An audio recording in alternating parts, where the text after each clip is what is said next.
I, Dr. Anucha, would like to welcome you in today's online, in-house training, and today's relevant topic is the role of guidance and counseling in schools. Starting में हम लोग start करेंगे NEP से, national education policy. National education policy has determined robust guidance and counseling for parents and teachers. NEP her school में एक ऐसा cell का formation करना चाह रही है जिससे पेरेंट्स एंड स्टूडेंट्स को एक अच्छा गाइडेंस, एक अच्छी काउंसलिंग मिल सके। ये अमूमन देखा गया है, जो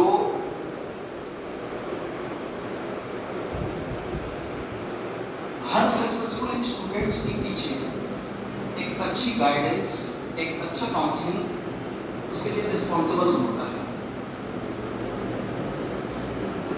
और जैसे कि NEP 2020 ये कहती है जो students are prime stakeholder in education opportunity in AP schools for their holistic development in academic and non-academic spheres.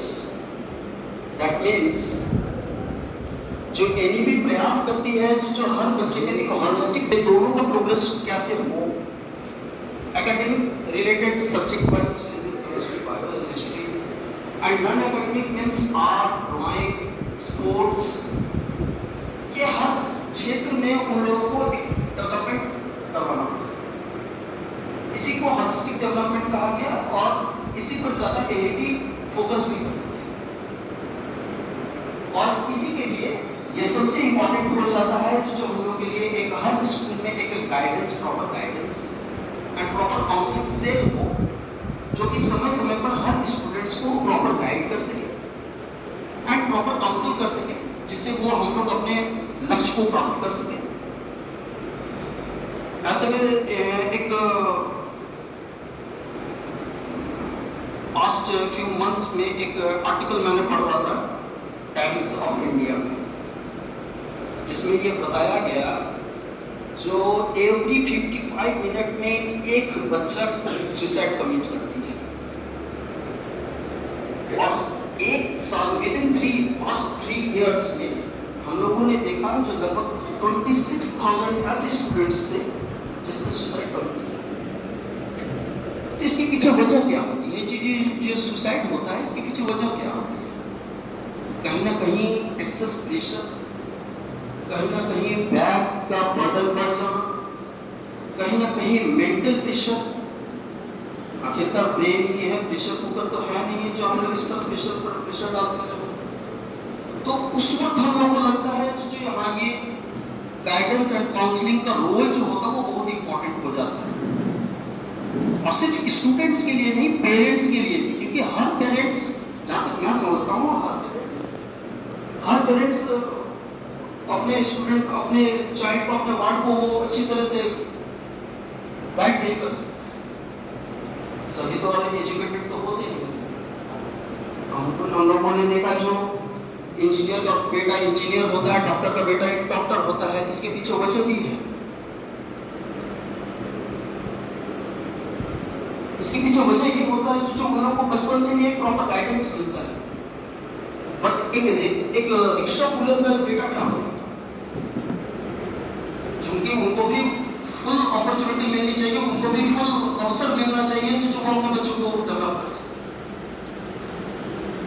तो इसलिए हर स्कूल में एक सेल का फॉर्मेशन हो, जिससे पेरेंट्स का भी प्लस स्टूडेंट्स का भी एक प्रॉपर गाइडेंस मिल सके, प्रॉपर काउंसलिंग मिल सके, जिससे वो अपने फ्यूचर को एक गाइड बना सके और वो अपने गोल को अचीव कर सके। तो इससे हम लोग स्टार्ट करेंगे जो गाइडेंस का क्या डेफिनेशन होता है, क्या रोल होता है, स्टार्ट करते हैं।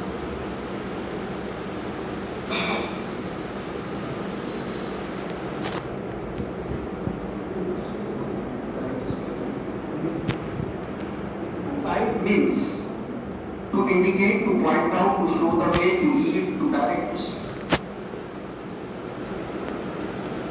आप लोग कभी टूर पर गए? हम लोग हमेशा साल में एक बार या 2 बार कभी कभी टूर पर जाते हैं। और जब टूर पर जाते हैं और कोई नया प्लेस हो तो उस वक्त हम लोग देखते हैं जो हम लोग को उस वक्त एक गाइड का नेसेसिटी बहुत ज़्यादा होता है। वो गाइड क्या करती है, वो हमें उस प्लेस के बारे में बताता है और क्या क्या करता है उसी को डिफाइन करते हैं हम लोग यहाँ पर। टू इंडिकेट, हम लोग किसी भी नए प्लेस में जाते हैं तो वो सबसे पहले वो एक पैकेट लेकर के खड़ा हुआ रहेगा और वो मिलेगा कैन आई हेल्प यू, वो इंडिकेट करेगा, पॉइंट आउट, वो इशारा करेगा, शो द वे, वो रास्ता भी दिखाएगा कि किस ओर जाएं हम लोग और उस जगह पर हम लोग उस पर्टिकुलर पॉइंट पर पहुंच सके। टू लीड, वो रास्ता को लीड करना सिखाएगा। डायरेक्ट, वो डायरेक्शन भी देगा। टू शीक, दैट मीन्स वो हमारे अपने लक्ष्यों को पहुंचाने में भी मदद करेगा। तो यही होता है गाइडेंस। जब हम लोग अपने स्टूडेंट को गाइड करते हैं तो उस वक्त सबसे ज्यादा चीजें होती हैं जो एकदम स्टार्टिंग से लेकर के उसके गोल तक पहुंचाने के लिए हम लोग जो डिफरेंट वेज का इस्तेमाल करते हैं, वही है इस गाइडेंस का मतलब। और सबसे ज्यादा गाइडेंस की नेसेसिटी तब हो जाती है जब हम लोग देखते हैं जो क्लास 10th और 12th, ये जब दो बच्चे 2 स्टेजेस में खड़े रहते हैं तो उस वक्त गाइडेंस एंड काउंसलिंग का ज्यादा इंपॉर्टेंस हो जाता है। क्योंकि अप टू 10th तक जो स्टडी चलती है वो एक सीधा चलता है, हम लोग को पर्टिकुलर 5 और 6 सब्जेक्ट्स पढ़ने पड़ते हैं।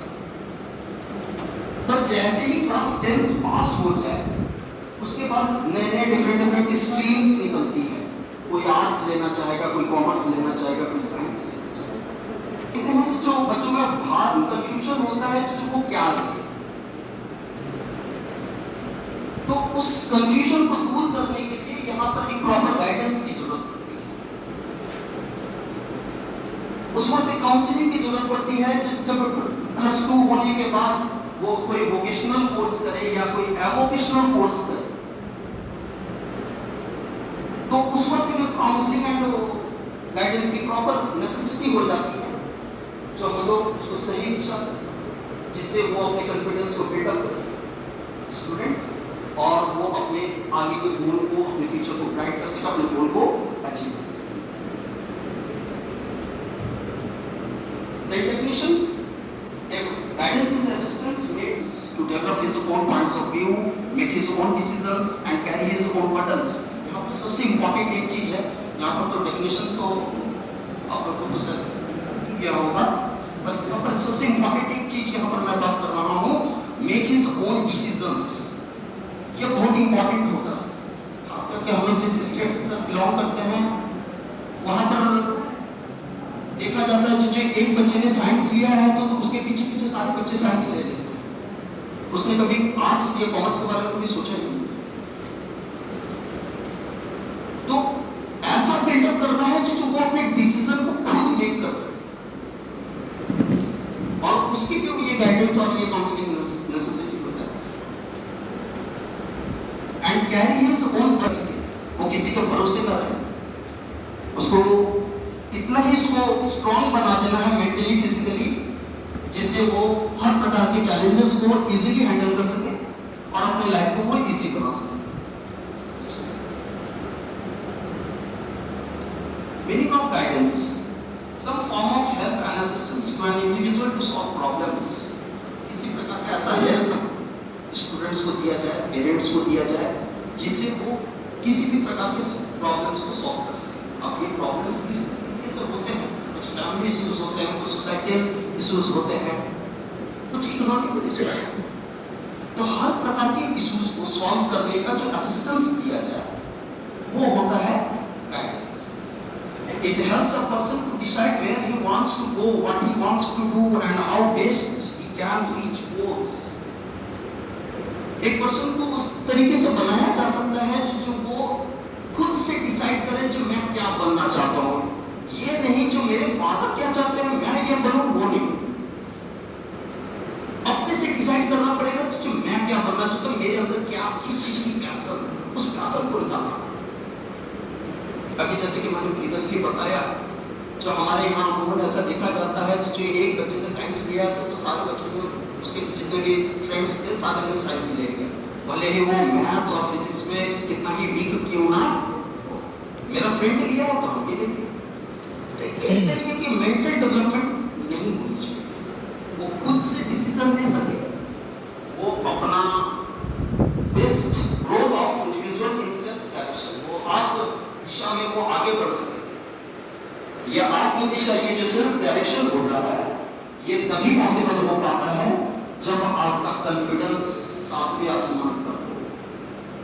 और ये कॉन्फिडेंस कैसे बिल्डअप होगा, ये टीचर्स का काम होता है जो उस बच्चे को समय समय पर मोटिवेशन देते रहे, उसको हर इश्यूज के प्रॉब्लम्स, उसके रेमेडीज को सुझाते रहे, जिससे वो उसके कॉन्फिडेंस को बिल्डअप कर सके. हम लोग अक्सर बच्चों को छोटा, इससे क्या होता है, उनको मोरल डाउन हो जाता है. वो चाहते कि भी वो अपने प्रॉब्लम्स को हमारे साथ शेयर नहीं कर पाता. कुछ कुछ सब्जेक्ट्स जैसे कि इसके पीछे वजह था, जो बचपन में ही टीचर ने मुझे इस तरीके से ट्रीट किया, जो मैथ से मैं हमेशा से भागते रहा.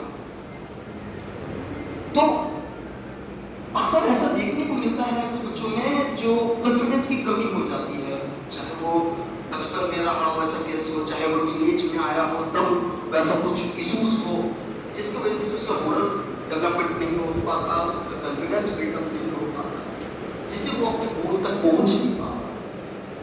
इसलिए उस वक्त एक प्रॉपर गाइडेंस की नेसेसिटी बन जाती है.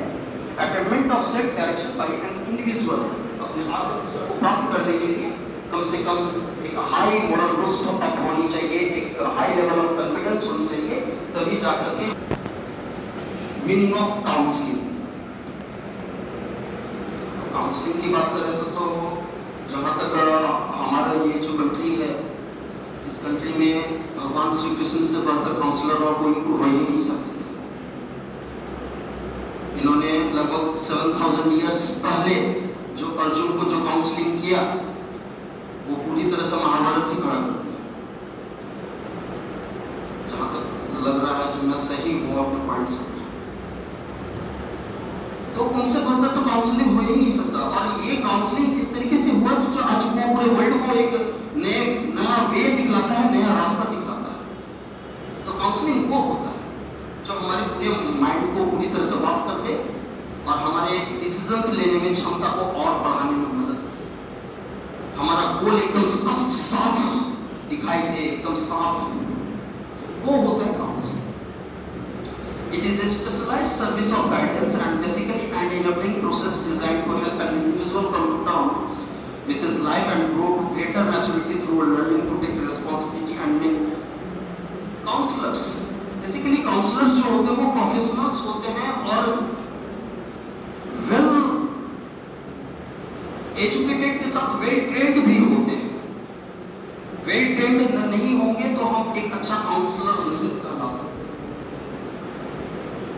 वेल ट्रेंड होंगे, ऐसे ट्रेंड करना है अपने इन स्टूडेंट्स को जिससे वो लाइफ के हर एस्पेक्ट्स में वो जितने भी चैलेंजेस हैं उन चैलेंजेस को वो इजीली ग्रैब कर सके, उस चैलेंजेस को फेस कर सके और वो अपने आगे बढ़ सके. Counselling is the helping relations that includes someone seeking help, someone willing to give help, who is capable or trained to help in a setting that permits help to be given and received. Counselling एक प्रकार का ऐसा service है, एक ऐसा relationship develop करती है जो दूसरों को मदद देने के लिए, दूसरों और उसको मदद देने के लिए जिसको वो सबसे जरूरत है, मदद की जरूरत होती है. कभी कभी फैमिली इश्यूज होते हैं, कभी कभी बहुत सारे इश्यूज, सोशल इश्यूज होते हैं, जिस जिसकी वजह से बच्चे डिप्रेस्ड हो जाते हैं, जिसकी वजह से बच्चे अपने गोल तक पहुंच नहीं पाते। उस डिप्रेशन से निकालने के लिए उन लोग को हेल्प चाहिए, और ये हेल्प काउंसलिंग का एक बेटर एग्जाम्पल हो सकता है। उस वक्त काउंसलिंग नेसेसरी हो जाती है, जो एक डिप्रेस्ड चाइल्ड को किस तरीके से हम उसके सिचुएशन से बाहर निकालें, और वो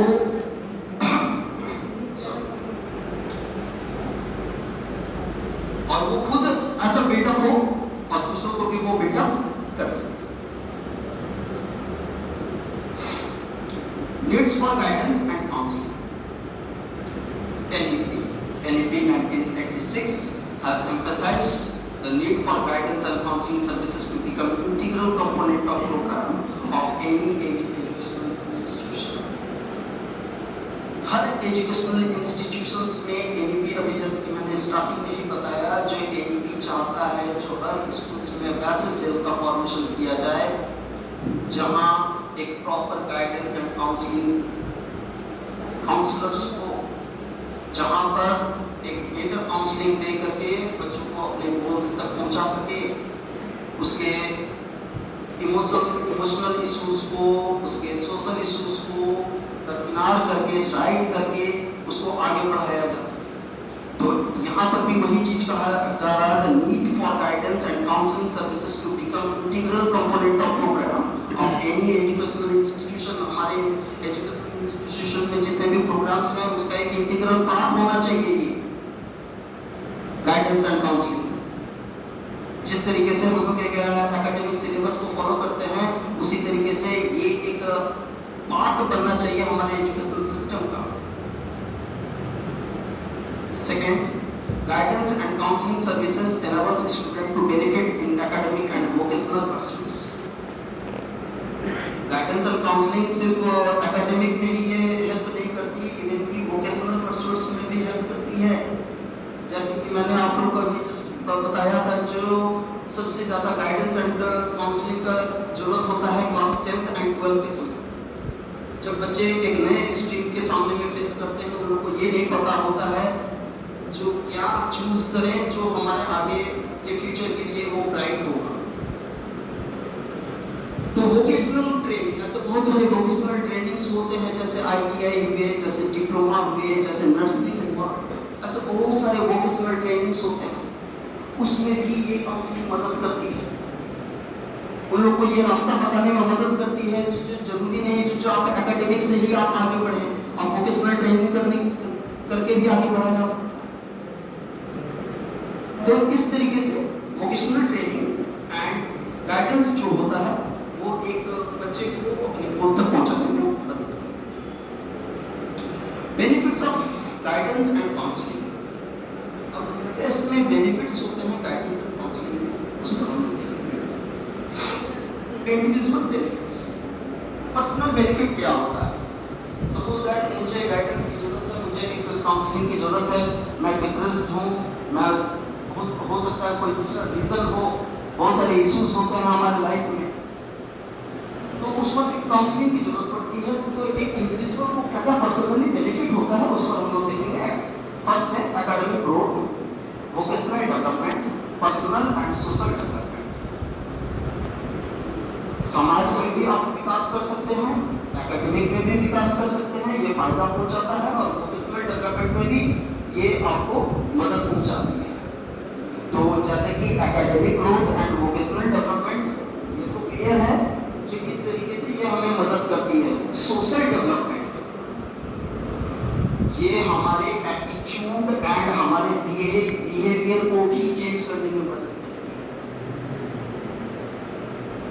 है। एटीट्यूड अक्सर हम लोग जनरली यूज करते हैं, जो एज अ सेंस बात कर रहा हूँ, जो मंदिर से किसी से बात नहीं करते हैं, लगता है वो दिन में एटीट्यूड है। तो इस सेंस में एटीट्यूड का इस्तेमाल नहीं होना चाहिए। यहाँ एटीट्यूड का इस्तेमाल होना चाहिए आपकी प्रवृत्ति, आपके व्यवहार, ये एटीट्यूड होता है। तो सर जैसे अभी आपने बोला कि स्कूल के अंदर सेल का निर्माण होना चाहिए, क्योंकि बच्चों को पढ़ाई के साथ साथ गाइडलाइंस में करियर बिल्डअप में मदद। तो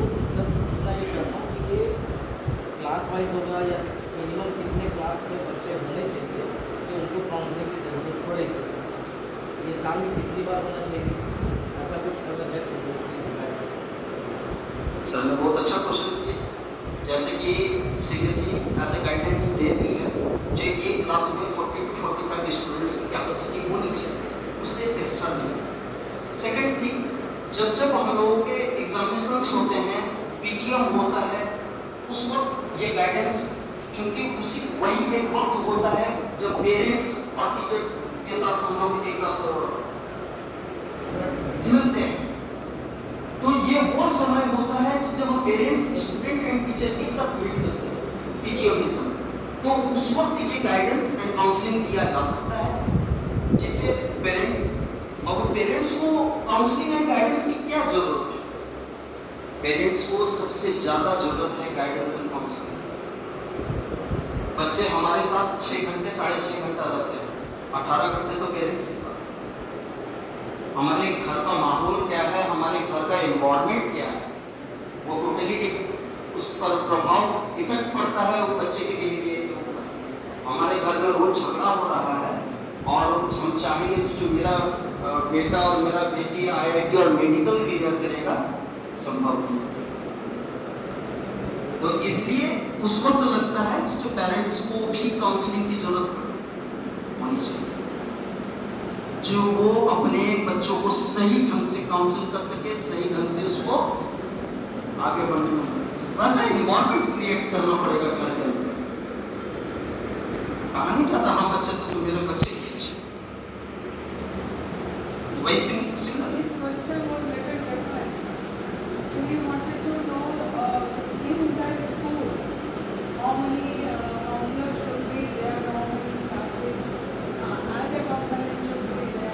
How many counselors will be there?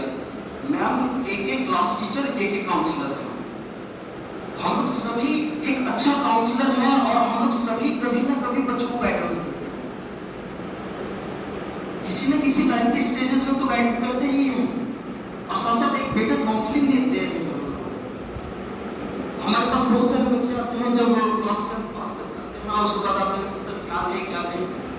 अभी से ही वो लोग यूपीएससी का सपना देखते हैं, बहुत अच्छा लगता है सुनकर।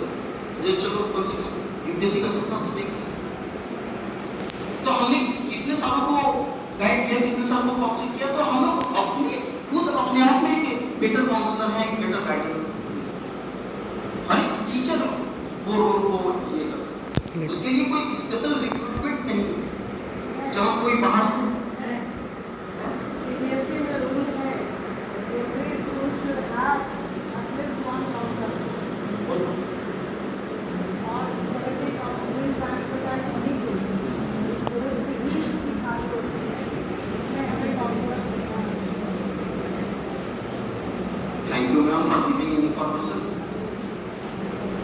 मैम ने जैसे कहा जो हर स्कूल में एक काउंसलर का रिक्रूटमेंट होना चाहिए। हर टीचर एक अच्छा काउंसलर हो सकता है जो कि वो डे टू डे बच्चों के टच में। Thank you ma'am. तो मैम ने एक जानकारी दी जो हर स्कूल में एक काउंसलर को रिक्रूट किया जा सकता है, रिक्रूट करते भी हैं और करना चाहिए। समय समय पर पेरेंट्स को, समय समय पर टीचर्स को, समय समय के स्टूडेंट्स को समय समय पर वो प्रॉपर काउंसलिंग सोशल बेनिफिट्स। चूंकि man is the social animal, society में ही रहते हैं, सोसाइटी में ही जीना है, सोसाइटी में ही मरना है और सोसाइटी को साथ में लेकर के चलना है। तो हम लोग को सोसाइटी में रहते हुए क्या क्या बेनिफिट्स मिल सकते हैं इस काउंसलिंग से, इस गाइडेंस से, वो भी हम लोग देखेंगे। First, include proper utilisation of human resources, attaining good citizenship by acquiring required intelligence, integrity, honesty, the right attitude, social values, habits, social responsibility. Social values में क्या होता है? सोशल वैल्यूज में हम लोग देखते हैं एक ह्यूमन को ह्यूमन रिसोर्स बनाने में ये गाइडेंस एंड काउंसलिंग बहुत इंपॉर्टेंट रोल प्ले करती है। अब ह्यूमन रिसोर्स एक कंट्री के लिए कितना इंपॉर्टेंट होता है वो आप भी जानते हैं और हम भी जानते हैं। जापान एक छोटी सी आइलैंड कंट्री है और ये वैसा कंट्री है जहां पर एक भी मिनरल रिसोर्सेस नहीं है, वो टोटली दूसरे कंट्री से इंपोर्ट करता है। आज वर्ल्ड का सबसे बड़ा इंडस्ट्रियल हब कहीं देखने को मिलता है तो वो है जापान, और उसके पीछे एक ही रीजन है, वो है ह्यूमन रिसोर्स, उसके जितने भी पॉपुलेशन।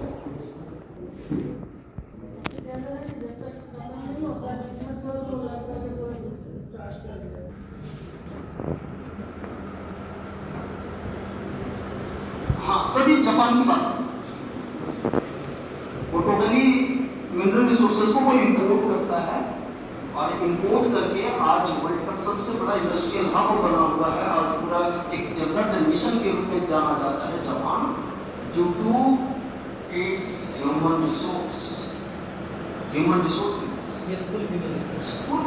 ह्यूमन रिसोर्स तभी बने जब आपके अंदर स्किल हो, स्किल होगा तभी आप रिसोर्स से otherwise Otherwise, you will be liability of society. Yes. Liability. Yes.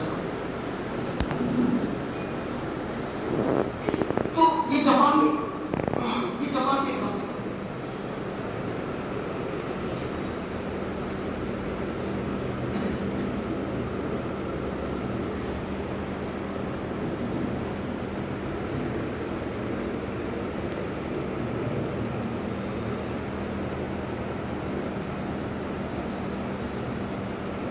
हाँ, human resource attaining good citizenship by acquiring required intelligence, अपने इंटेलिजेंस को, अपनी बौद्धिक क्षमता को और विकसित करते हुए एक गुड सिटीजनशिप बनाने की कोशिश करती है, और उस पर्सन के अंदर कुछ क्वालिटीज को फुलफिल करने में ये मदद करती है, जैसे कि integrity, honesty, the right attitudes, सही व्यवहार होना हमारे सोसाइटी में ये बहुत ज्यादा जरूरी है। हम समाज में रहते हैं और अपने नेबर्स के साथ ही, आस पड़ोस के साथ ही झगड़ रहे हैं, लड़ रहे हैं, मारपीट कर रहे हैं, तो मुझे लगता है जो वैसे लोगों को सबसे पहले काउंसलिंग की जरूरत है, अच्छा काउंसलिंग देना दीजिए। सोसाइटी में रहते हुए एक गुड बिहेवियर होनी चाहिए, आपका एटीट्यूड्स क्या है, वो एटीट्यूड इंपॉर्टेंट होता है। सोशल वैल्यूज जैसे एग्जांपल कोई बता सकते हैं सोशल वैल्यूज के बारे में? कोई सर मैम, क्या क्या सोशल वैल्यूज हैं हमारे? Mutual understanding, self respect, respect to others, justice, समाज में न्याय होना चाहिए, Faith. Thank you, Unity or respect to others. Social values, ये सोशल वैल्यूज को ये ग्रो करने में मदद करता है ये काउंसलिंग, जो कि एक सोसाइटी के लिए बेनिफिशियल तो है।